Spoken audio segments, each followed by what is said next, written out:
Brother, we're back, man. We are back. Man, I've lost count on what episode this is. It's 7? Yeah. Yeah, right? 7 or 8 or something like that, man.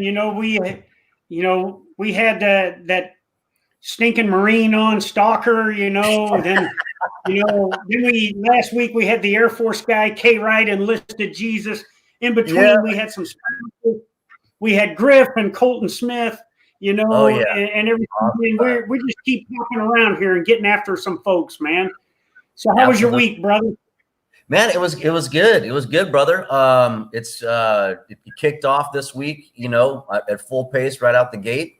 Working hard over here at Veterans Lending Group and educating and, across the board there. A highlight of last weekend, I got to go on a midnight boat ride. Dude, you didn't call me up, man. What kind of outfit you running over there, brother? It was one of those things. We had the little Blaxican grill the pop-up grill, and then it was like, hey, you guys, who wants to go on a boat? And I was like, I do. And we piloted out underneath the bridge there, and the Narrows bridge, and then just came back in. But yeah, man, it was a good time. It was a good time. We got to get you and Sandra out there. I'm telling you. Hey, I'm all for it. But hey, let me tell you something, brother. Sandra and I had a good time this week too, because we finally got out and we got some shooting in at the range, man.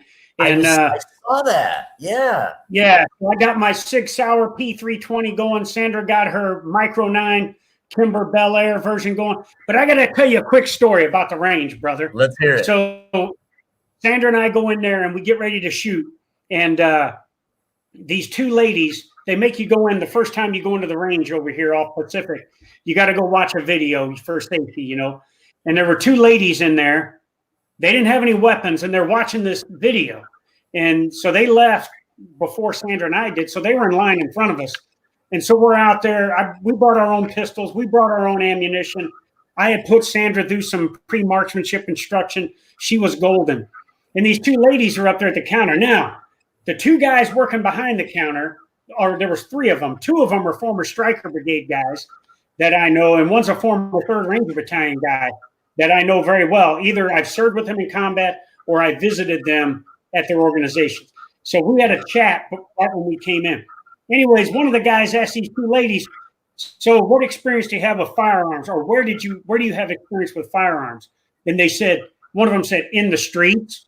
And so because they were going to rent their pistols and buy their ammunition, they had to go through to make a certification, kind of a little mini test to see if they could operate.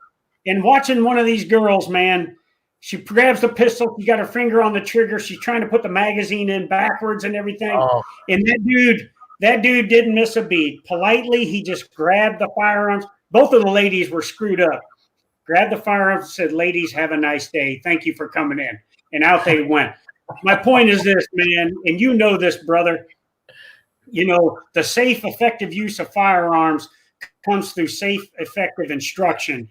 And what you learn in the streets ain't exactly going to make you a good marksman. So it was all good, man. We got our pistols shooting in, and it was a great time, man. As a matter of fact, we're probably going to go back tomorrow, man. Oh, nice. I need to get mine in too, man. I have to. Wait. Yep, of course. It's there. Yeah. It's there, Yeah. Absolutely, brother. So so obviously we had a great show last week. And who do we got coming up this week? Hey, we kind of changed gears here, Ron. You are a huge advocate, not only through our organization, Veterans Lending Group, but with veteran employment and veteran training and dealing with transition. It's one of the things I'm focusing on too. So we have, the Army does this senior fellowship program. The Sergeant Major of the Army does, and he puts Army Sergeant Majors in places like the Department of Veteran Affairs and also Department of Education. And there's also one at Department of Labor in the Veteran Employment and Training Service. And we've got him today. We've got Sergeant Major Chris Rick that's joining us today that's going to talk everything transition and veteran employment and training.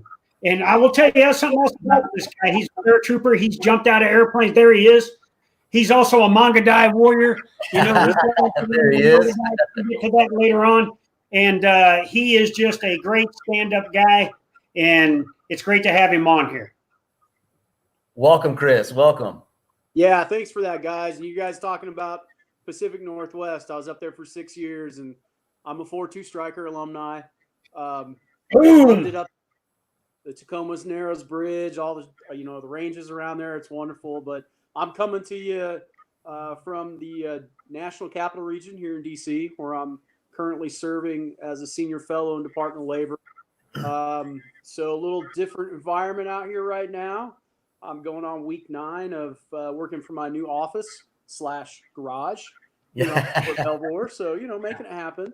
Yeah. Yeah, I'm excited today to talk with the group and really help in this national emergency, and specifically for our transitioning service members, veterans, and military spouses from an employment standpoint. So I look forward to the chat today. Yeah, man, I gotta say is a lot has definitely changed since the time I've got out, and hell, even with as much work as I do in the community and helping service members transition out, I had no idea that this even existed. I mean, this is awesome, first of all, but when in the hell did this start, and how and what? How, yeah, please. What's going on? Give you a rundown. So previous Sergeant Major of the Army Daily, really at the height of transitioning service member unemployment in the 2011, 2012 timeframe, all of the services combined were paying almost $1 billion out of DoD budget for recently transitioned service member unemployment. Wow. And more importantly, our transitioning service members at that time were not moving into meaningful careers post-service. So, he came at that time to the Chief of Staff of the Army, Secretary of the Army, said, "Hey, Chief, you have senior fellows working out here in academia and think tanks and getting PhDs and doing all this great stuff. I want to put a very, senior sergeant major in a federal agency that has the most connective tissue back to the services to really help us with this problem, to shore up the existing lines of communication and then find those friction points and really go after them and start to operationalize some of those great ideas and, move us towards a position where we're better preparing our transitioning service members for post-service employment." That was really the kind of inception of the fellowship. I am the 4th fellow in Department of Labor. I'm the first of the 2-year cohort. We also have a Sergeant Major of the Army Senior Fellow in Veteran Affairs. Jeff, he's the second one in there. And then we also have one in Department of Education, and he's also the second. Steve's in there. So figure the 3 federal agencies that have the most connective tissue back to Department of Defense for service member and military spouse support, they pick us up from title and authority in the transition space. So think TAP space. I'm getting ready to transition. Department of Labor owns everything that has to do with transitioning service member and veteran employment. VA, everything that has to do with benefits, be it healthcare benefits or disability benefits, home loan, GI Bill, all that. And then Department of Education is the actual one that executes the GI Bill and has a lot to do with some of the other initiatives that the services are doing to accredit their higher education institutions. So this has been going for a little while. Conditions have obviously changed over time. We went from 2011, almost $1 billion of unemployment insurance that DoD was paying, to 2019, less than $130 million DoD-wide. And now we're swinging back up because of obviously the national emergency and COVID response. So, that's kind of the history of the fellowship programs and why we're here and, what we're doing. Hey, so Ron, So when I learned about this, when I was the SEAC, Mhm. you know, there's nothing better than OPM, right? Other people's money.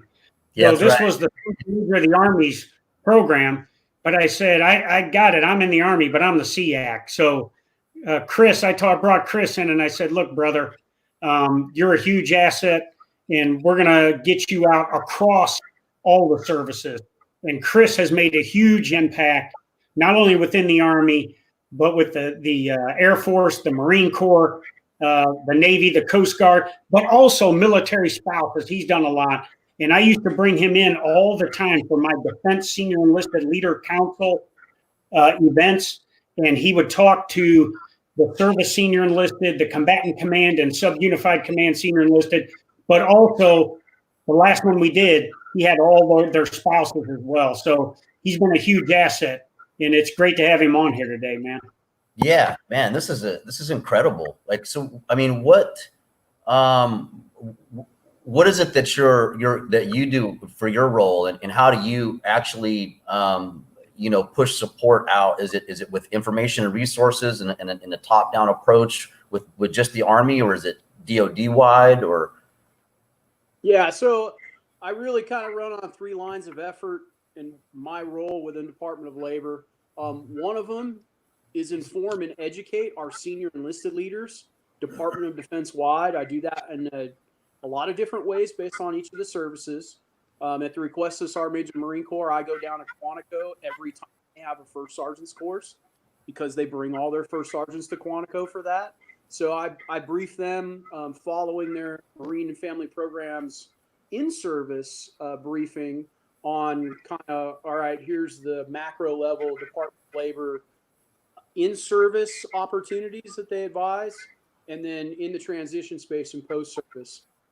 Same thing with the Coast Guard Chiefs Academy, working through educating their senior enlisted leaders. The Army, it's mainly at the nominative leaders course level, moving into really the kind of Sergeant Majors Academy level world. Within SOCOM, working directly with the Joint Special Operations University to educate the joint senior enlisted leaders within SOCOM on what programs exist, how to take care of their joint service members, and kind of move that ball forward. So that's one aspect. The second is to really help the agencies within Department of Labor, Veteran Employment Training Services being one of 11 agencies. So they are responsible for the voice of veterans in Department of Labor, and the really touch point for Department of Labor and all of its, you know, employment assets outside of DOL for the veteran space. So helping them to better establish and really understand the impact of their connective tissue into Department of Defense. I'll give you 2 examples. So all of DoD is involved in credentialing, both institutional credentialing. So if I go through my service school, MOS or A school, whatever it is, there are some civilian credentials that go along with that in cases, and voluntary credentialing in the form of credentialing opportunity online.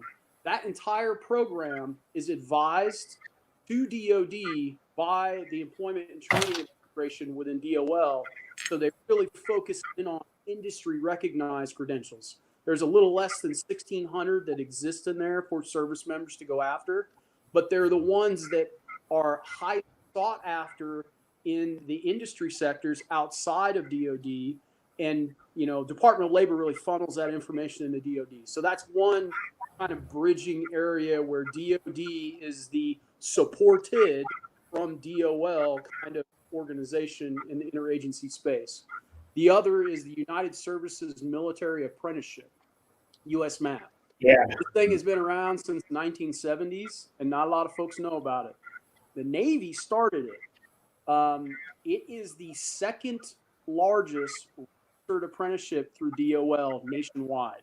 It's got a little over 108,000 apprentices that are currently enrolled. Over 80,000 of them are sailors, because they've really been going down this road for a while. But the rest of the services have caught on to this. Wow. And what it is it's a validation of in-service experience for a service member. So if I'm a nuclear propulsion system specialist within the Navy, and I spend 2,500 hours doing my job, it is logged in and goes into this system. And at the end of that time and or skill requirement, that individual receives a certificate of apprenticeship at the journeyman level that's signed by the Secretary of Labor. So, you know, hey, if I'm going to go apply for a job in Middle America and work at a nuclear power plant under Department of Energy, I'm going to walk in. We actually had this happen. Here's a little vignette.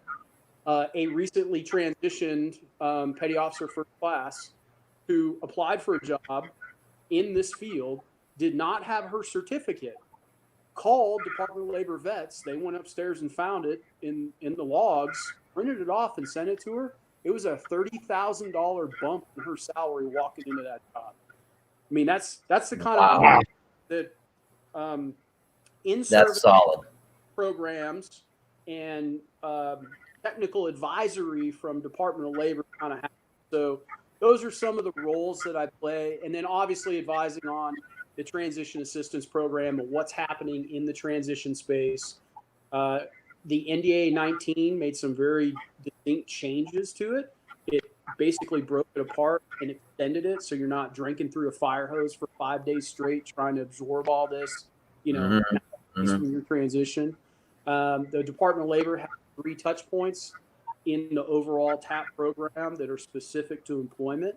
So really kind of give the litmus test on, hey, is this working? Is it not? You know, I traveled with the assistant secretary. We went down to Norfolk in January and actually sat through 2 days of TAP at Norfolk, which is the largest transition location for all of DOD, and got the ground truth. Like, hey, is this working out well? These changes we made with NDA 19?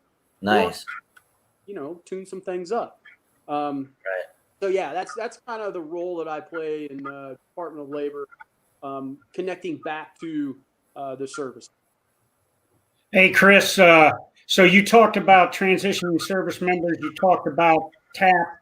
So let's talk about military spouses. What's DOL vets doing to assist military spouses? All right, so our military spouses are the force behind the force, right? 53% of the joint force married. Service members join the service, and more than ever, military families choose to remain in service. So this is a key strategic, you know, point that we really, you know, I have a military spouse for 20 years, and she's like, where's this been all our, you know, life in service?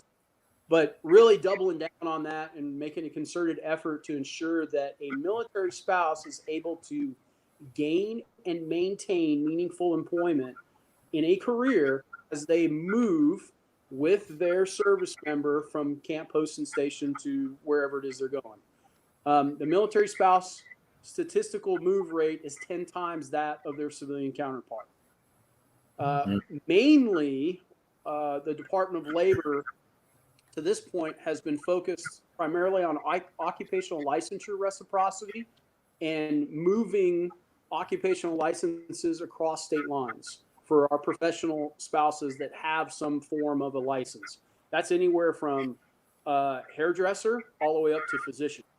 Okay. State licensing procedure that you go through, and they're not all the same. So a lot of work has been done in that space. Very recently, though, labor has kind of shifted, doubled down on that, and said, look, we need to really prepare our military spouses for employment in the same way that we're putting all this time and energy into preparing our transitioning service members for employment. So they're currently developing a military spouse specific employment curriculum as part of the transition program. Now, obviously, this will work when they transition from one base to another, but it's really looking hard at the transition with their service member out of the military into civilian life. That's in the initial phases right now. They've gotten through the analysis of it, put together a extremely good product and a good look at the entire ecosystem. And then it looks like by the end of this fiscal year, they're going to have both in-person, virtual, and online deliverable curriculum that brings together all of the employment space of military spouses so that our military spouses can get something out of a employment app type of curriculum, because they can come to with us, and about 1% of the 175,000 folks that go through TAP every year are military spouses, but that's not a very good take rate on it. And the point is, it's not designed for them. It's designed for us. Right. Yeah. Most of the ones that come are coming with us because we're retiring, and they know we won't pay attention, so they're taking notes for us.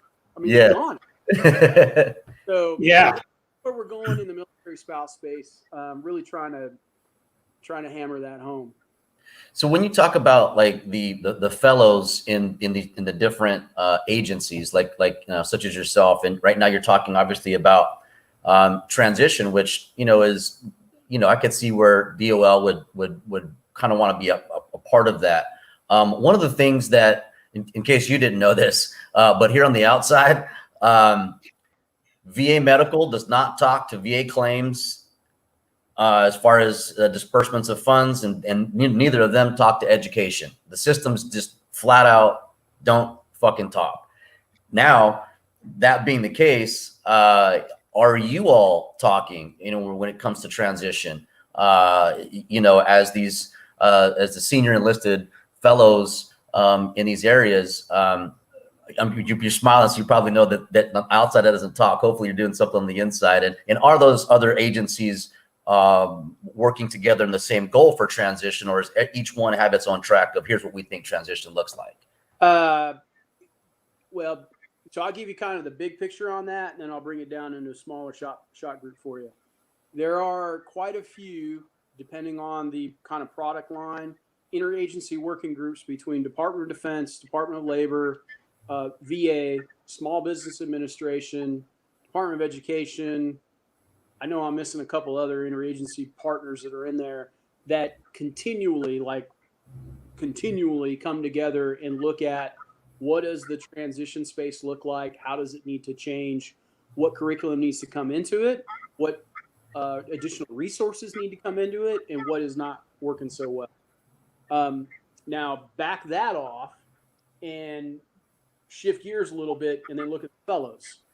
So we just got our second fellow, and I talked to him about an hour ago, gave him a warno. Hey, bro, you're going to be on after me. So Jeff is a... Make sure you send me their numbers. I got they're coming out. So Jeff is in there now. He's in VBA, which is the Veterans Benefit Administration. Okay.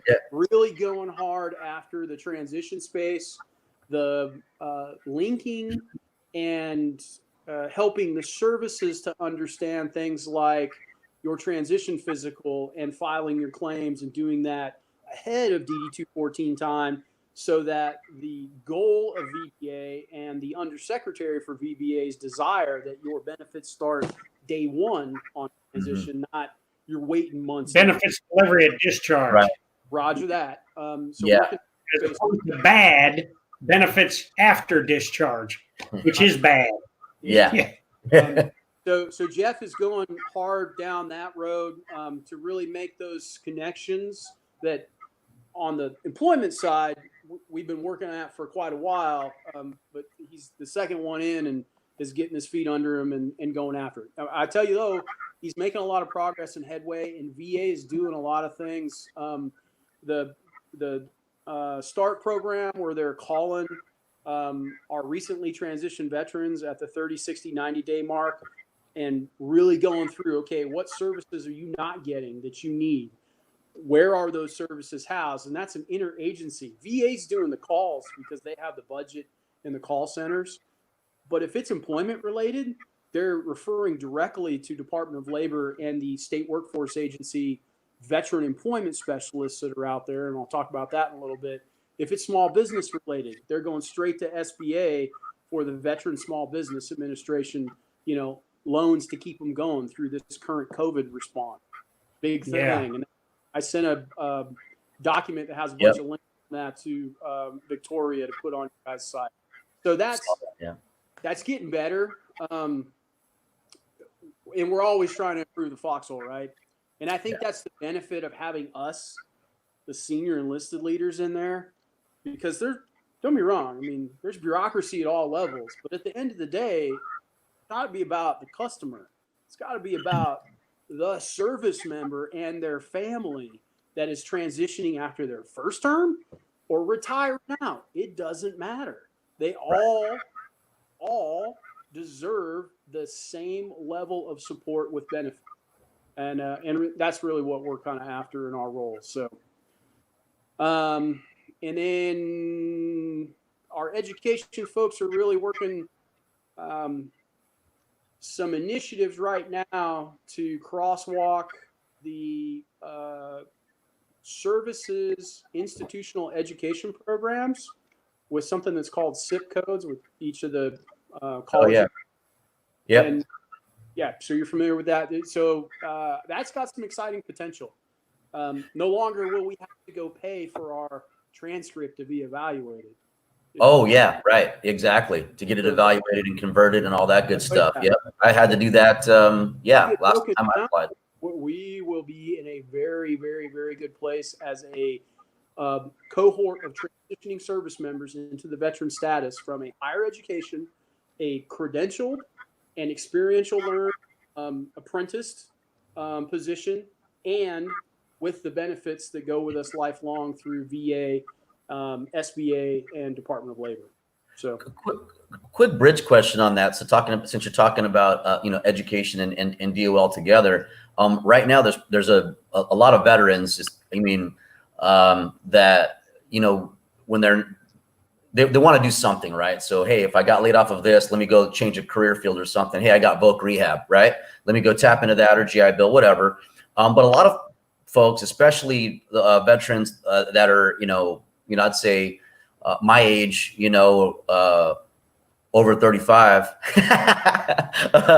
are like, might want to go to voc rehab. Is there something that's directly correlated with DOL and those coming out of voc rehab that they're sharing at all that we could share with our audience? Yeah. So one of the products that I sent over to you guys is a placemat that talks about the Department of Labor funded and resourced state workforce agency American Job Centers. So there's 2,400 of them, over 2,400 across all the states and territories of the country. In those American Job Centers, there are specific staff, local veteran employment representatives, and disabled veteran outreach specialists that provide priority service to veterans, regardless of disability rating. Well, for a disabled veteran, you got to be a certain disability rating, but a local veteran employment status, if you have a DD-214, you are afforded priority service for everything from employment outreach and reemployment to upskilling. You come in and the industry that you were a part of is no longer part of the up and coming industries of the country based on economic recovery models. Let's upskill you and move you into some other industry that is really being sought after as part of COVID response and the COVID recovery, or other industries that are in need. So that is really the kind of touch point from labor getting into the local employment ecosystem. And that's everywhere across the country. There's a link that's on that placemat that you come up with a map and you drill down on the state and they'll give you the number and where they're actually located. So that's probably the first point to direct veterans at large, those that are either in a employment situation now where they find themselves without a job, or those who are underemployed. So I got out and I took the first job and I didn't really know what I was getting into. I don't really like it and I want to move into something else. Those are resources that they can use. So what you're talking about in the VA sector is VRNE, vocational rehab program through VA. There is a very close working relationship with Department of Labor vets and VRNE for employment placement. One of the biggest things in VR&E that is not necessarily being utilized to the maximum right now is registered apprenticeships. So the folks in Department of Labor Vets are really pushing hard to transition some of the VR&E opportunities into apprenticeship domains. Ah, right. A couple of earning outcome statistics, and I've shared this with John, and he knows what they are.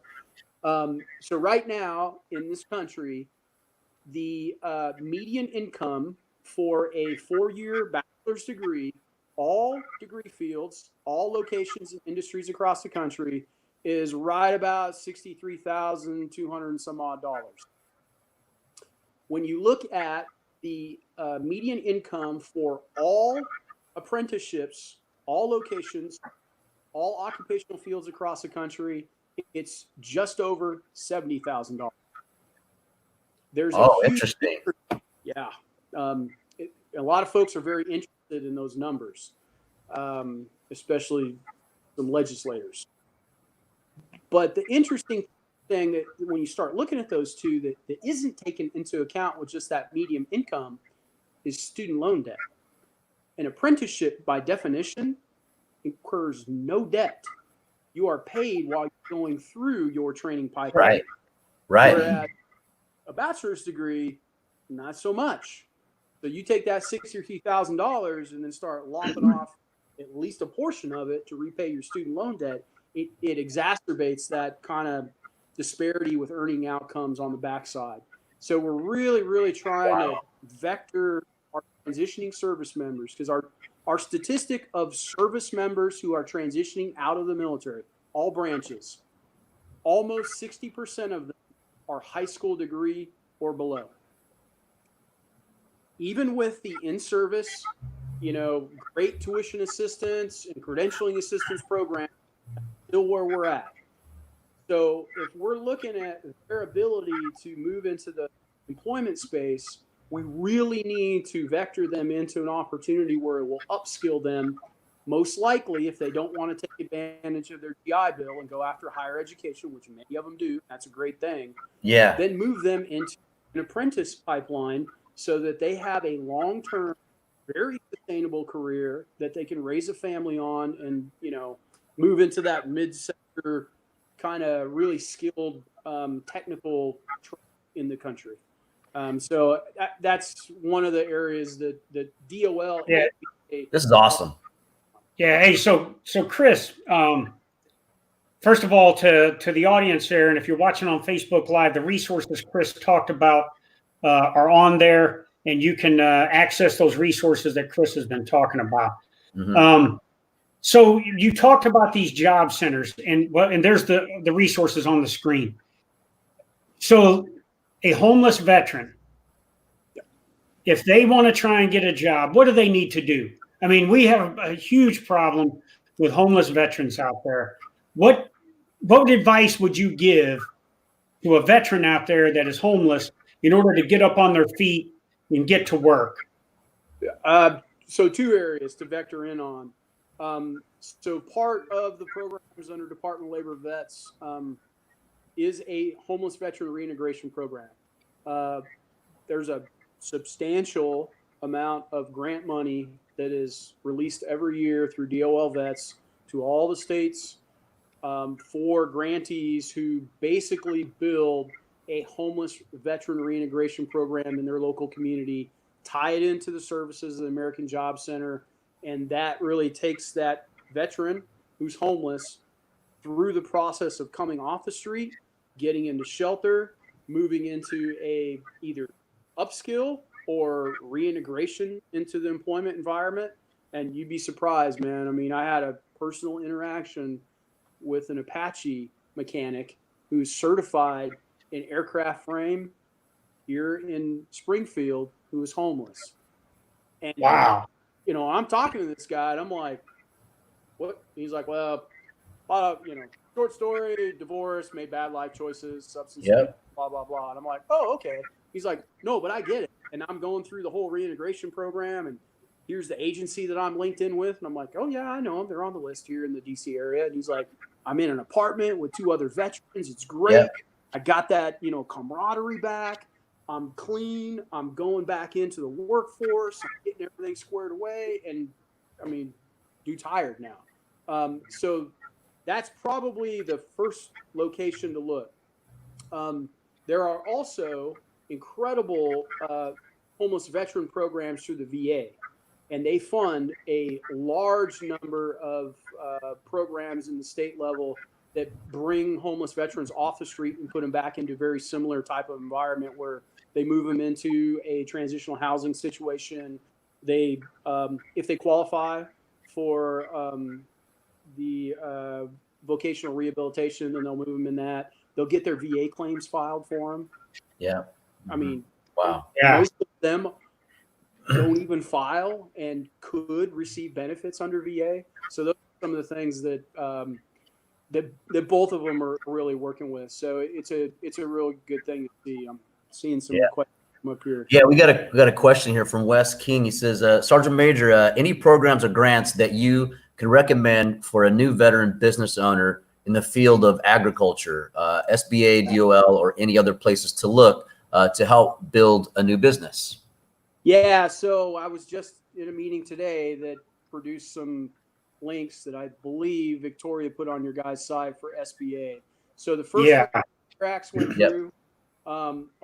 Much of that money was filed through the Small Business Administration to really re-interject those appropriations back into the economy of the country and keep it going.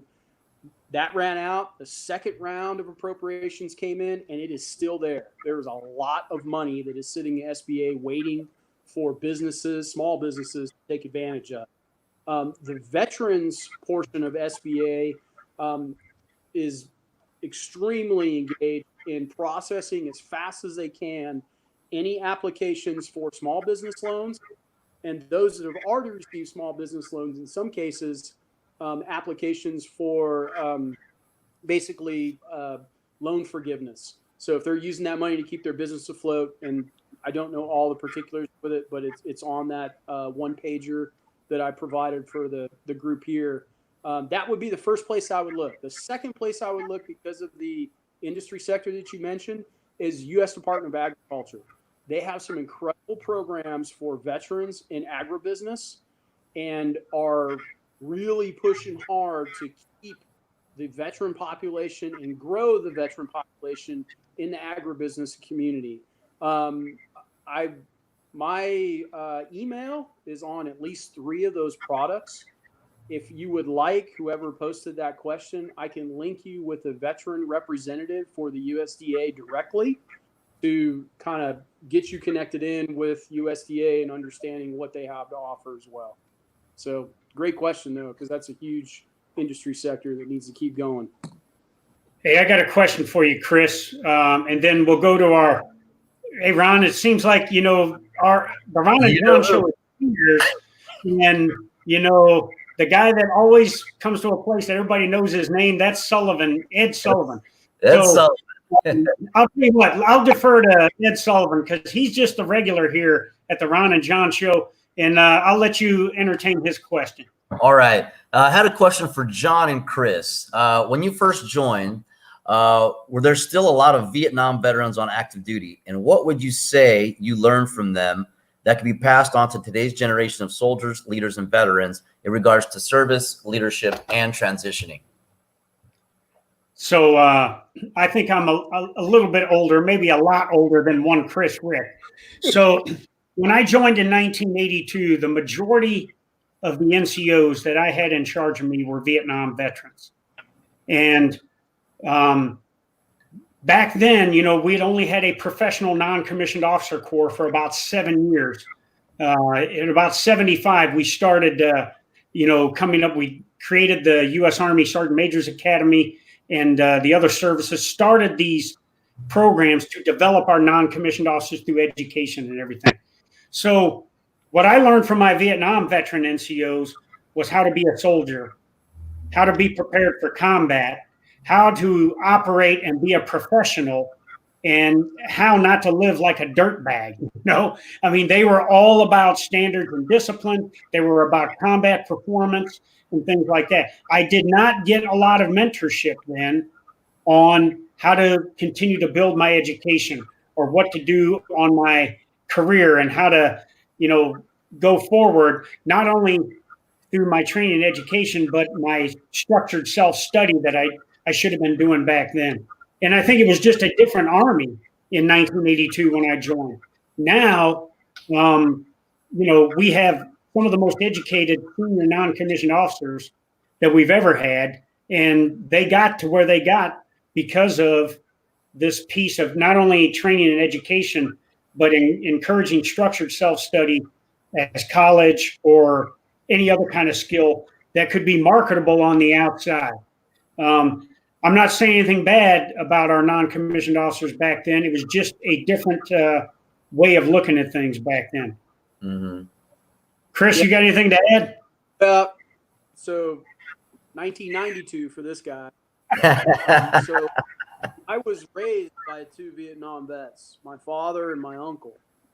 And what I learned from them was resilience and work ethic. And so that influence on the next generation of service member, I think was instrumental as well. And it's something that, I'll never take for granted, because I definitely just first day, Fort Leonard Wood, Missouri, where my uncle was a drill sergeant for 2 tours, had me convinced that I would be beat to a pulp when I got off that cattle truck. And I didn't understand why everyone else around me wasn't like freaking out like I was. And once I realized that wasn't necessarily going to happen, I was like, okay, so this ain't going to be too bad.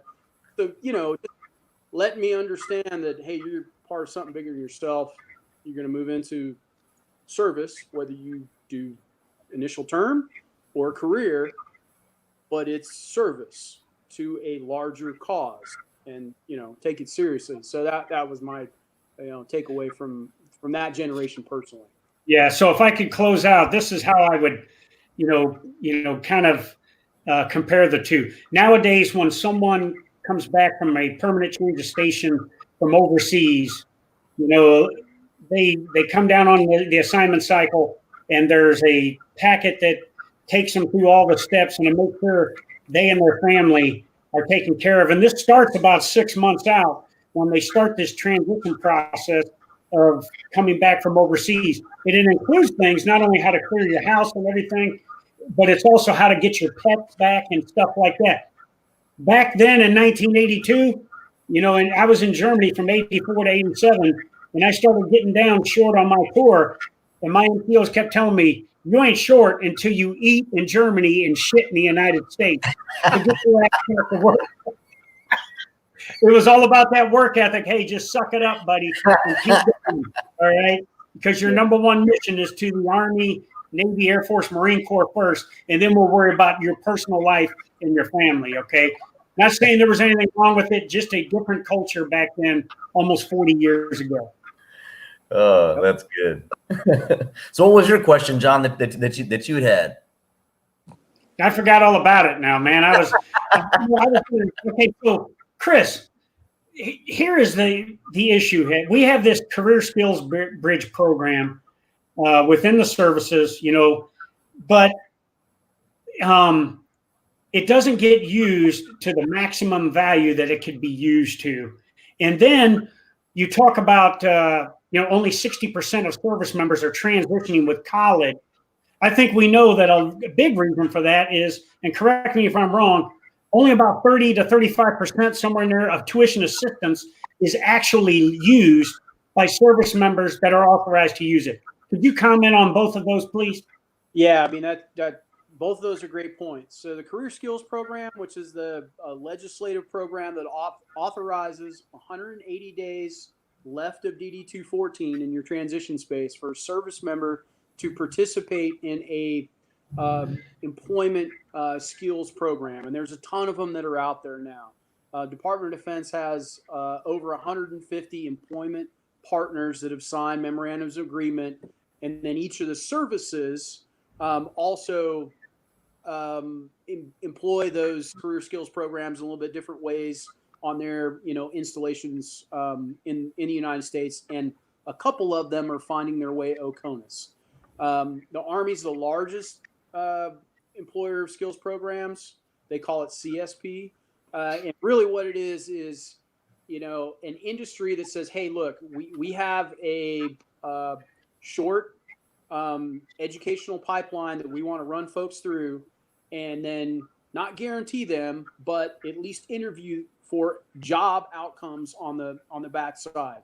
And really the placement rate for things like the Microsoft MSSA program, which is probably the largest one in the joint community. I mean, they got a 90+ placement rate. What Microsoft doesn't take directly employed to them, they have industry partners that they fan out to when these folks go through I believe it's a 16 or 18 week kind of Microsoft boot camp and receive these Net Plus, A Plus, you know, Network Plus certifications that are industry recognized credentials. And then on the other side, go into a very, very well-paying career in the IT sector.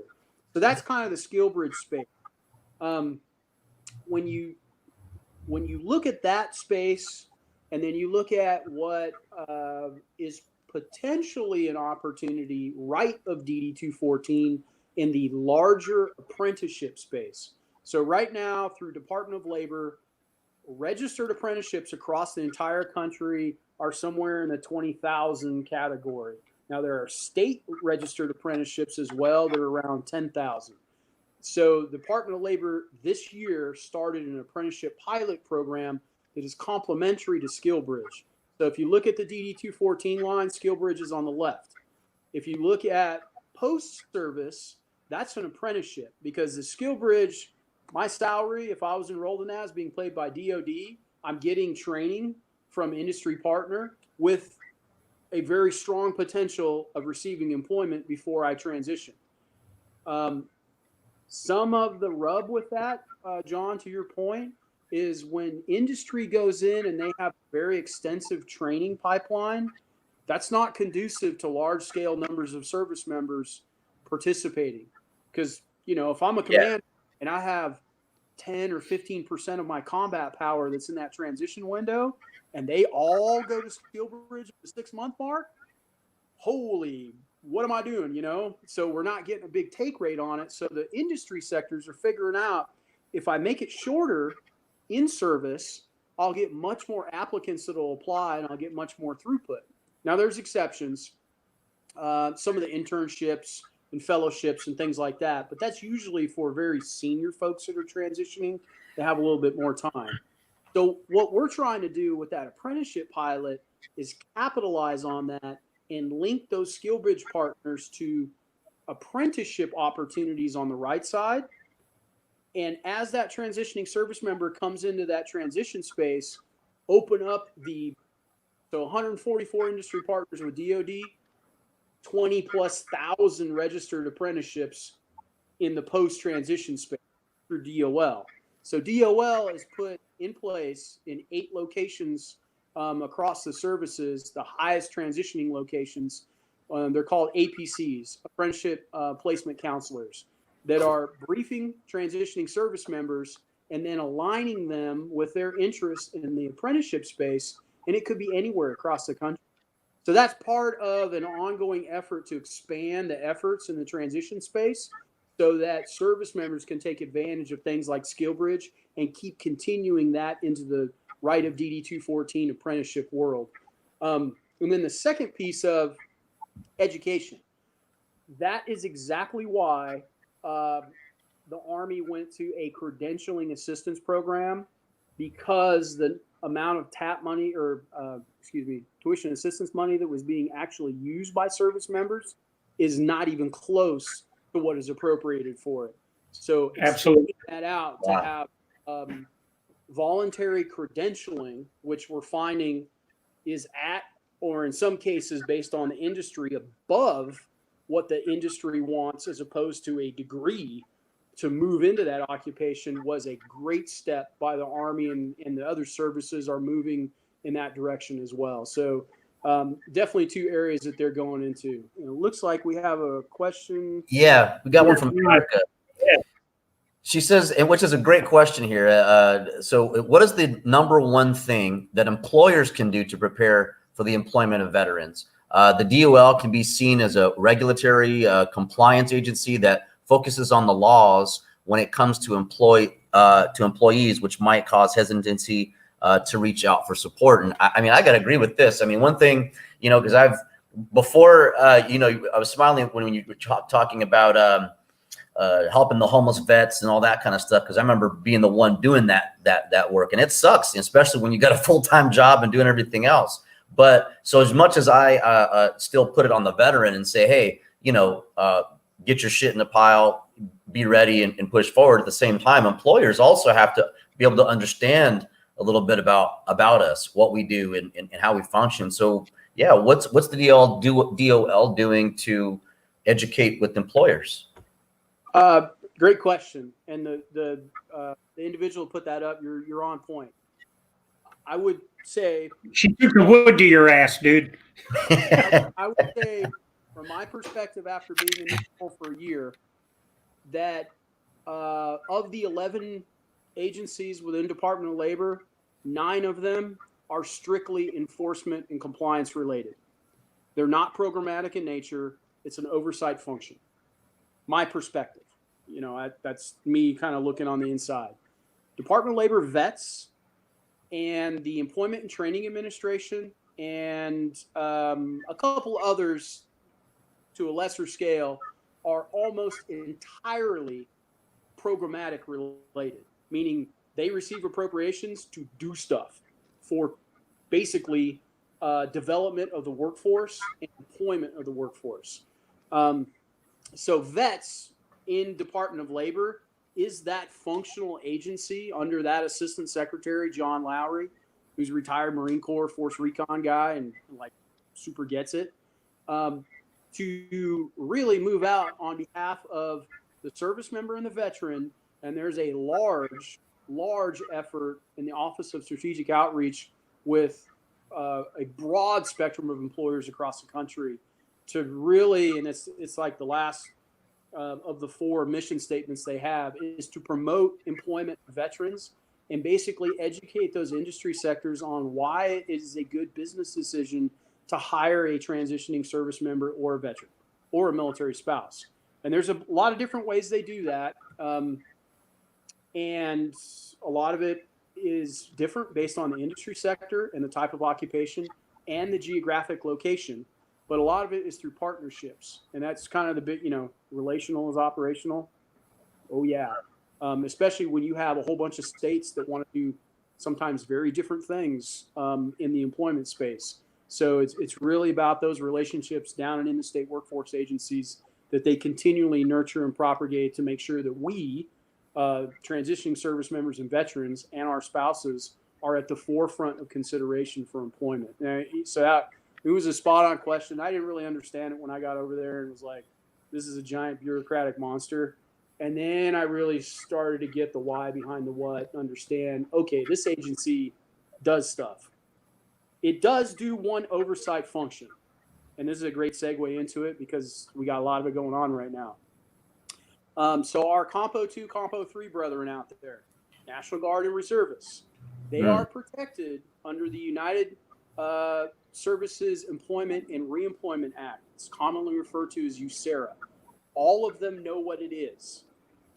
During this COVID response, we have had an incredible number of National Guardsmen and a lesser number of reservists who have been activated specifically for COVID response. Early on, the Department of Labor vets, who is responsible for, as the federal agency, for oversight of that law to protect the employment rights of guardsmen and reservists, really stepped forward with employers to inform and educate them in this national emergency time.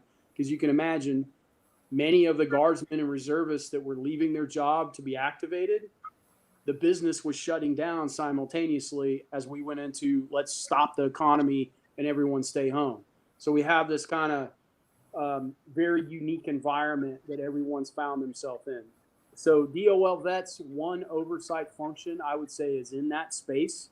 And they're working really hard to make sure that our guardsmen and reservist rights are absolutely upheld from an employment standpoint, but that the industry partners also understand their their requirements as laid out in the law, and how to best kind of approach that with their returning guardsmen or reservists when they come back off activation. So that's going to continue to be a challenging area.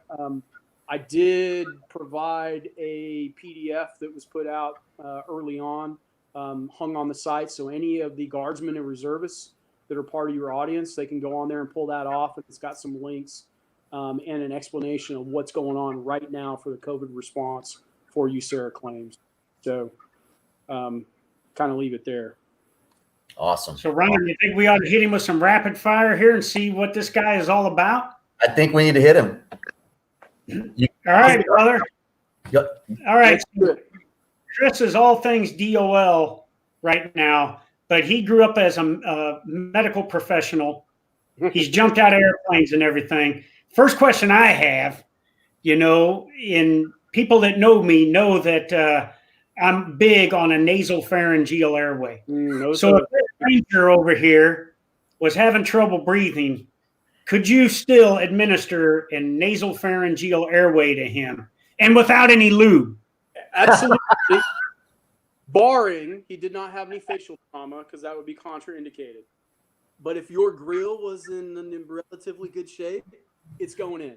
And I would do you the solid of figuring out which one of your nostrils is larger than the other and not going with the small one, because that sucks. So, yeah, absolutely. I got you on that. Oh, hey, so, the NPA is a pretty good tool to get people to wear their PPE, because when I was a Stryker Brigade Sergeant Major and we were getting ready to go to Iraq and we were doing our company live fires to get ready to go, I would stand at the entrance of the breach. And if anybody came down there and didn't have their, their Gore-Tex gloves on or their eye protection or didn't have their helmet snapped, they were getting an NPA. You want to get people to do some disciplined stuff, you shove a rubber tube up their nose and it'll get them in the right frame of mind. Try it. What's your question, Ron? Here's my question. All right. This is post-COVID. It's Halloween. Are you going as Jim Carrey from The Mask, or are you going as Dr. Oz, and why? I'm going to have to say Jim Carrey from The Mask, because we have been working night and day at making these awesome masks. My wife has been like burning them out left and right. I mean, we got the sewing machine up there. I don't have one in here, but yeah, I mean, it's great. So I got all kinds of options there, man. I could totally, make that happen. But yeah, definitely Jim Carrey. Hey, the last question I got for you, brother. You are a 𝗲𝗍𝗍 warrior. And anybody knows me knows that for 15 years I ran 𝗲𝗍𝗍 exercises where I took senior enlisted leaders and I would put them in a Ranger school type environment for 72 to 96 hours and under the same kind of conditions. Put them with people they didn't know. In Korea, it was people with different language and no interpreters, Put them from different services. I've had every service participate in this. Don't give them anything to eat, but when they're about their hungriest, Ron, I give them a special kind of food. So my question was, what was your special meal, mystery meal, and did you eat it? It was a ball about that big around of rice, and in the middle of it was a ball of cat food. I ate all the rice and a little bit of the cat food. I didn't eat the cat food. Hey, every cat on the planet is going to be boycotting your ass right now, brother. Get cat food away. You're wrong. I was hungry, but I wouldn't have. You knew there was chow pretty close, huh? Oh, man. Woof. Yep. 𝗲𝗍𝗍. That's that's strong work. Call it validating our credentials to lead the men and women under us. Hey, Ron, I saw something on Twitter the other day. Some person put on there, somebody was talking about, why should sergeant majors have to run? We made it and everything. And somebody else put on there, well, I thought once you get to the rank of E7, you didn't have to do any of that stuff anymore. And and my good buddy 𝗲𝗍𝗍𝗿𝗍 both jumped on that and said, let me tell you something, it's about validating your credentials. But they had a point there, because there's some leaders out there that think they get to a certain point that it's do as I say and not as I do. And I wanted to make sure through these 𝗔𝗍𝗍 exercises, and Chris is a veteran of it, and he was one of the go-to guys I had out there, that it's all about us setting the example for those young men and women, much like he's doing now, you know, looking out for these men and women as they go through transition and look for employment.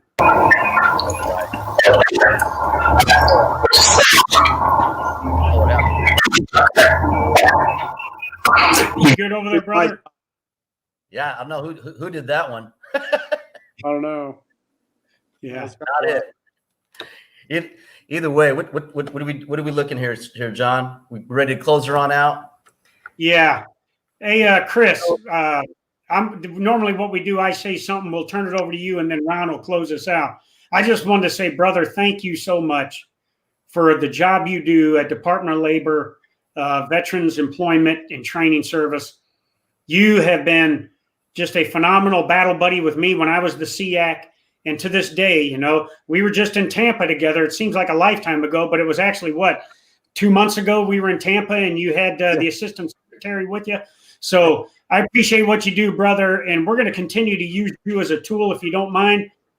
There were the questions we didn't get through to Ron. I think we ought to make sure Chris gets them, so Chris can entertain the questions that we weren't able to ask. But thank you on behalf of everybody, the Veterans Lending Group team and the Ron and John Show. I want to say thank you for everything you do, brother. Yeah, I appreciate it, John and Ron.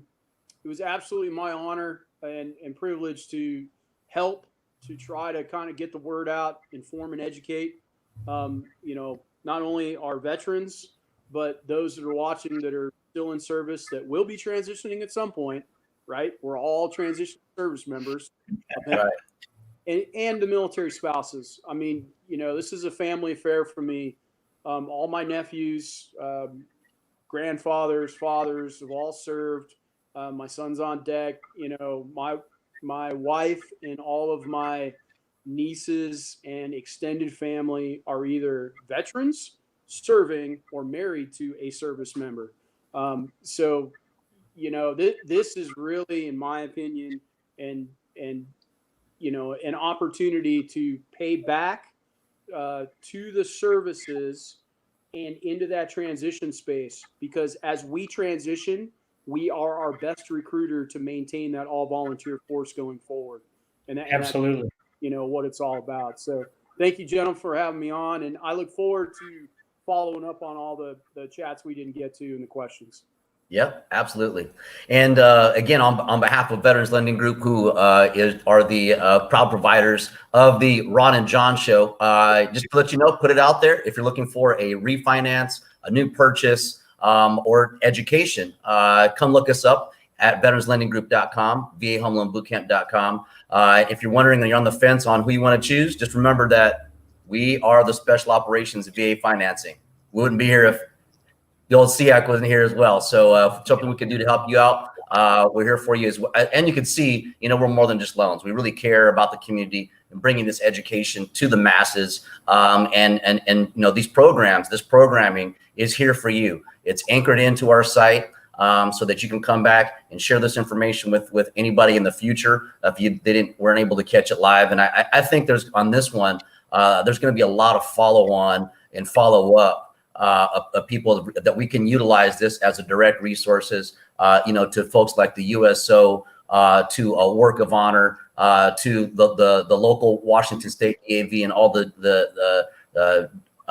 Veterans Affairs for each state as well across the country. So, Chris, man, thank you so much. It's you know, there's from somebody who has transitioned out before, seeing where, you know, where we come, where there were literally no resources available to us, or not that we knew about, to where, you know, just 5 years ago when I jumped in to try to do what we could because we wanted to stop our brothers and sisters from killing themselves and hurting themselves, all the way to now, and to see and to hear that, I think the big cry usually is that they don't give a damn. You know, when you get to a certain rank, they don't give a damn about us no more. They just care about the mission and what's happening in it. And it's, I have to tell you, my heart is singing right now because y'all are showing that you do give a damn. You know, John, and these are your peer group, man, and to see and to know that there are leaders out there that you've been able to work with, that you've been able to influence, that are doing great work, like Chris here and the others that we've had on our show. And that example, that trickle down, while it's going to take a while, you know, but when that big wheel starts moving, or when that big naval battle group gets to where it needs to be, and Joint Special Ops and everybody come in, we're going to fuck shit up. And I say that because as a whole, with veterans, we're getting better as we get transitioned out. And everyone out there that used to think that veterans had something wrong with them, or you know, we weren't going to really amount to nothing, and see this homeless guy stuck on the side, y'all better watch the fuck out, because I'm telling you, the rising tide lifts all ships. And what's happening within these services, especially with the enlisted corps, just because you don't think that you have a college education, you see it. You see what's happening, and that's because of the hands-on leadership that we're given as enlisted service members of through the ASVABs and through all these different weird, funny tests that we're given. Well, you're seeing now that this on-the-job education, these apprenticeships programs are meaningful in a way that they are able to support their families, maximizing their benefits, and to get into a home with a low mortgage and get into a position where they're able to succeed with a little or to no student debt. So I think it's phenomenal what y'all are doing, man. Really, thank you all so much. And I'm really excited to see the future and where we're able to go. With that, I guess we'll since we're on here, we can pop back and answer a few questions for anybody. We got a bunch of thank yous and like basically cheering from the crowd there. I could see on the chat line there, Chris. This is good stuff. Vic, if we could go back and see if there's any questions that we weren't for people that we weren't able to answer, if we could pop those on the screen. It's cool having a producer, Chris. You're trying to like scroll through it and figure it out. Yeah. So we've got let's see, we got one here. Oh, went away. Yeah, what was it? So one of the questions I saw earlier, oh, there it is right there. Yeah. For jobs, one, narrow your scope, find a job that fits you and go for it. Network your ass off. Find someone in that field that you want to go and connect with your friends. Post smartly on LinkedIn and network with your interests. 3, finish a degree and seek certifications. Learn the lingo and ask for assistance in making your resume a civilian lingo. Hiring Heroes does an excellent job at this. You know, I got to say is that I had just finished talking with counseling with a veteran that's transitioning into a career field he had no idea about. I knew very little, except that it was a very challenging environment. And that's the advice that I gave him. Hey, go on LinkedIn. Why don't you go ask these people? Just because you're blazing a new trail doesn't mean it's not a trail that can't be accomplished. You know, what would you say to someone like that as far as the power of networking, Chris, and what you've seen? Yeah, so the networking piece is huge, and we generally in service don't do a good job of it for post-service employment. Like our network in service ain't doing nothing for us once we're out of service, right? Right. They have transitioned as well. So the biggest thing that I see, and it is generally our senior population that transitions, is they're very uncomfortable with, hey, how do I use the LinkedIn thing? What do you mean I need to like kind of get out there and talk about me as opposed to the team? How do I change that paradigm of language to really make the individual marketable in the employment space? And most importantly, knowing what they want to do.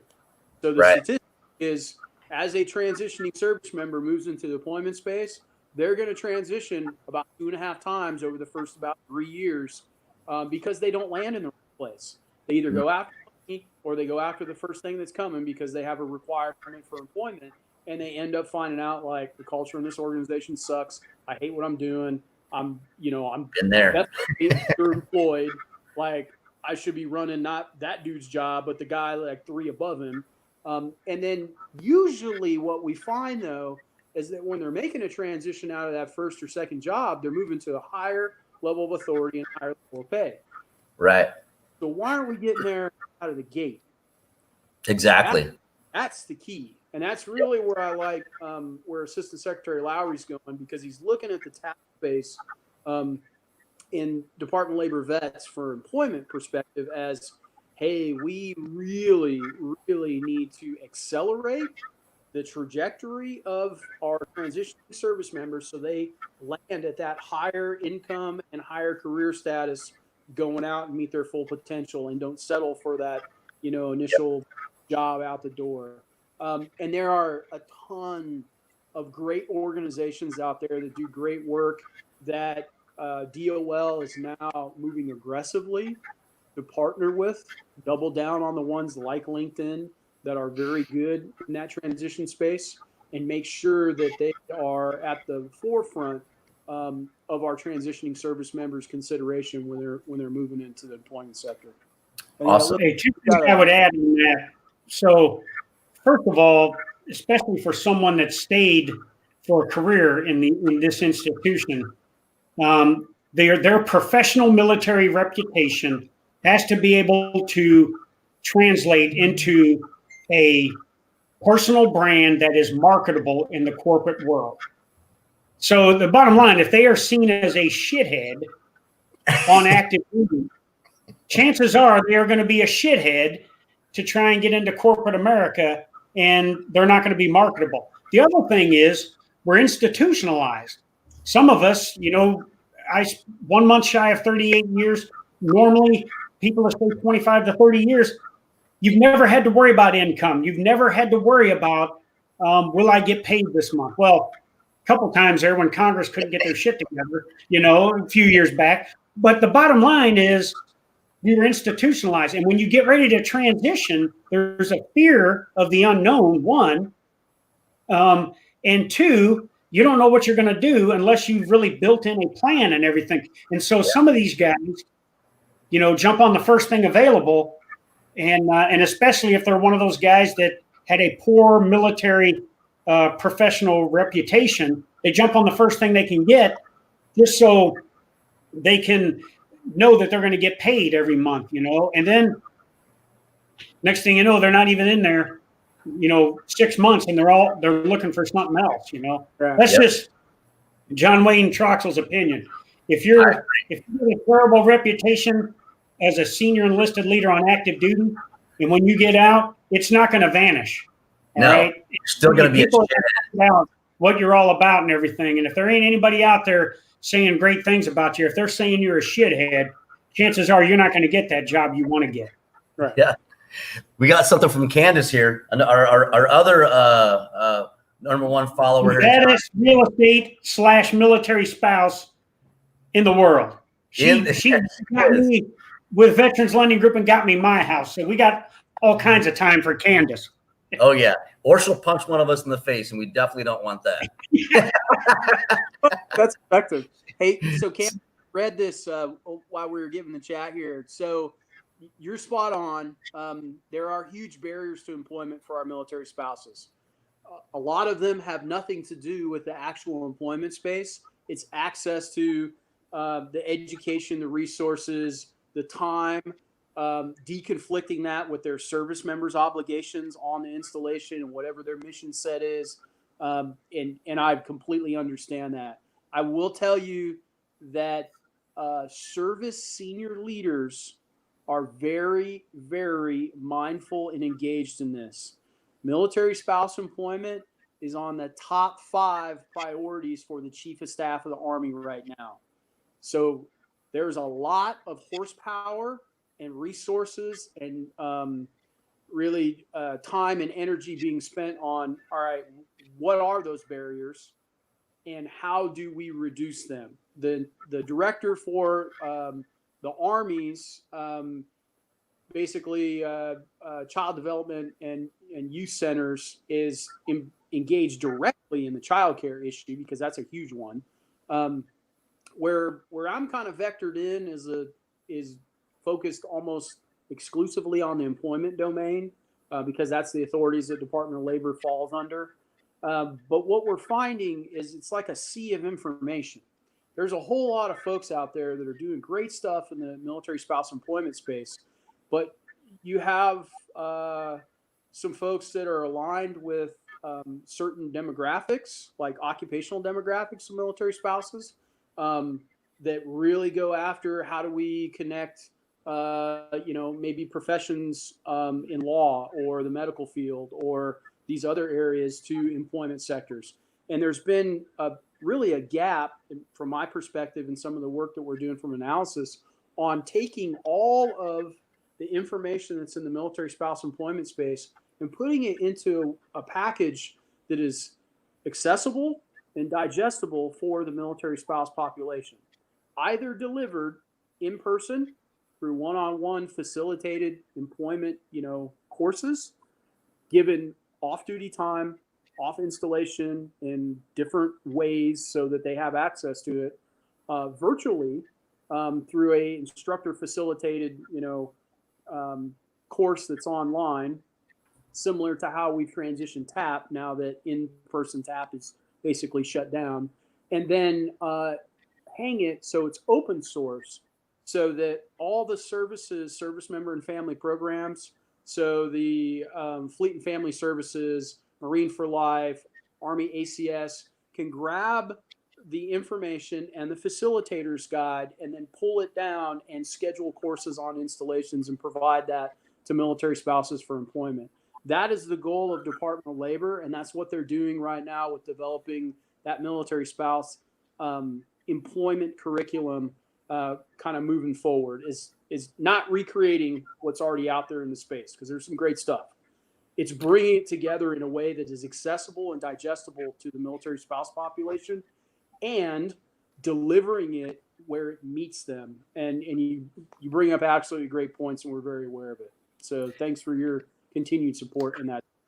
Chris, here's one that popped up, and which I think is very unique about this question is from Blanca. Number one, it sounds like she's looking out for someone, but also in a lot of the units that we've all served in, and this is a very common question. And it can go all over the place, but this is we hear it all the time. But this is how I feel 11Bs really feel, an infantryman. And I see Chris is already getting ready to answer this one. So what job opportunities are a good match for 11 Bravo infantry soldiers in the civilian world besides LEO, right? That's the big thing. What else am I going to do besides be a door kicker?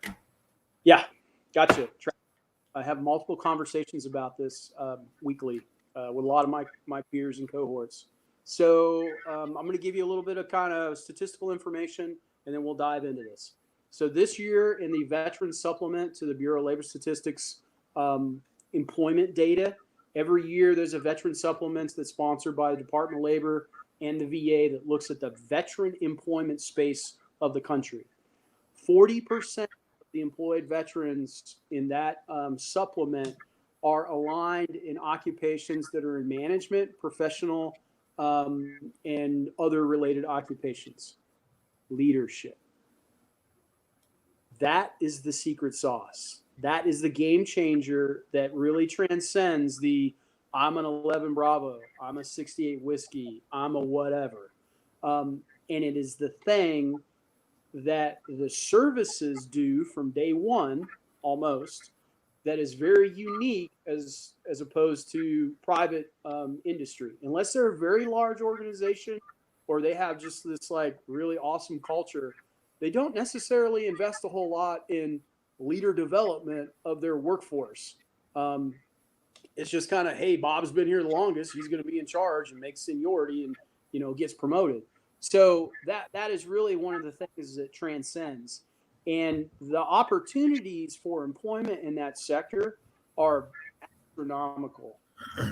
And there are some great in-service tools that will prepare our transitioning leaders in the private sector, they call them managers, under the in-service credentialing platform. And there's a placemat that I sent the team that is hung in the resources that does an actual kind of crosswalk to a screenshot of the Army's credentialing opportunity online, since you referenced 11 Bravo, that lays out the management E5 and above credentials that are free of charge to a soldier that are highly sought after in the private sector: project management, HR professional certification through SHRM and some other ones, black belt, all that kind of stuff that's in there from the kind of leader domain management. And that's really one of the direct correlating kind of crosswalks that isn't necessarily aligned when you start looking at the MOS. But when you look at the actual skills that that individual has and is developed in service from a very young age and what they do, that translates nicely. There are a ton of other opportunities that an 11 Bravo wants to go into that can upskill, do apprenticeship programs, use education opportunities in the private sector. But I just point that out because there's a very high percentage of veterans that are employed in that career field. And the 2020 April unemployment statistics, that was one of the lowest impacted career fields with the downturn in the economy. So that correlation of high veteran employment and minimal impact to downturn economy, that kind of would lead me in maybe I need to look at this in service and figure out how I get those management credentials going. So throw that out there. Yeah, awesome. I think we're good. All right. Hey, brother, thanks again, Chris. Hey, and somebody asked about the shithead comment. Hey, I'm just telling you, if the troops think you're a shithead and you're a leader in the military, okay, you're not going to magically get out of the military and not be seen as a shithead again. My point is this: there's nothing better to help with a professional military reputation than self-reflection or a 360-degree survey of how you're seen. It's easy for us to take constructive criticism from superiors and peers, but when subordinates give it to us, it can be pretty brutal. But it's also telling, and it's a good way for a leader to get a look at themselves and say, hey, I need to change who I am. I will tell you, I see it all the time of guys and gals that did not have a good military reputation when they retired, and they struggle to find work afterwards. And they start chasing jobs, and they can't figure out why. And then some of them come to me and ask me for assistance, and I'll just say, hey, look, brother, I'm here it is, man, So the point being is, if you're a stand-up person, you're a professional in how you do business, you lead through your example, you share in the hardships with your troops, you're probably going to have a pretty good reputation, Yeah. But if you're someone that lives by the do as I say and not as I do, the troops are probably going to be writing shit on the barracks walls about you or something. So anyways, I didn't mean to offend anybody out there with the shithead comment, but on the Ron and John show, we tell it like it is. We tell it like it is. And I'm just here to tell you, some people out there probably think I'm a shithead, and that's okay. The bottom line is, I can tell you that if you want to make it out here, then you better be that kind of leader that reputation can translate into a personal brand that's marketable out there. 100%. So I hope I've explained that. Chris, thanks again, brother. On the flip side of that, I'll just say something real quick on that is what I was told a long time ago is do so well that when people talk bad about you, nobody will believe them. Right? Yeah. It's the opposite of that. It really comes out to don't be a shithead. If you were a shithead before, try not to be one moving forward because you just won't survive. It's always good to, do an azimuth check. And if you're in the wrong direction, sometimes you just got to suck it up, take it on the chin. And as Brooke Villano says, swallow the frog, make the change, and move out. With that, thanks for joining the Ron and John show. We'll catch you all next week. Thank you, brother. PST. Chris, you've been awesome, man. Thank you so much. We're definitely going to be tapping into to you in the future and your resources. And if you need some resources, you can check it out right here. And I can guarantee you we're going to be spreading and sharing this information to everyone out there. Have a great evening. Be safe, y'all. Have a great week, everybody. We'll see you.